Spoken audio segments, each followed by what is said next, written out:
মির্চির বিশেষ নিবেদন, সত্যজিৎ রায়ের লেখা ফেলুদার রহস্য adventure, doctor মুন্সির diary. Satyajit Ray Bangla চলচ্চিত্র ও বাংলা সাহিত্যে এক বিরাট ব্যক্তিত্ব। একদিকে চলচ্চিত্র পরিচালনার জন্য যেমন পেয়েছেন honorary Oscar for life time achievement, অন্যদিকে তেমনি আমাদের উপহার দিয়েছেন ফেলুদা, প্রফেসর শঙ্কু, তারিণী খুড়োর মতো একের পর এক অসাধারণ সব চরিত্র। জুন মাসের মাঝামাঝি, স্কুল ফাইনাল দিয়ে বসে আছি।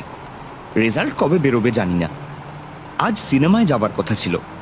এই তোমার দাদা গেলেন কোথায়? তাকে তো দেখছি না।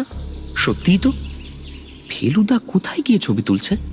পঞ্চম শতাব্দীতে যে বর্বর জাতি রোম শহরকে ধ্বংস করেছিল তাদের বলতো ভ্যান্ডেলস। সেই থেকে ভ্যান্ডালিজম বলতে বোঝায় কোনো সুন্দর জিনিসকে নির্মমভাবে ধ্বংস করা।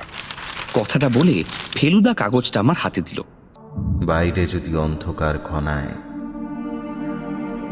তাহলে কে বলতে পারে কেউ আমাদের দিকে বাইরে থেকে তাকিয়ে নেই?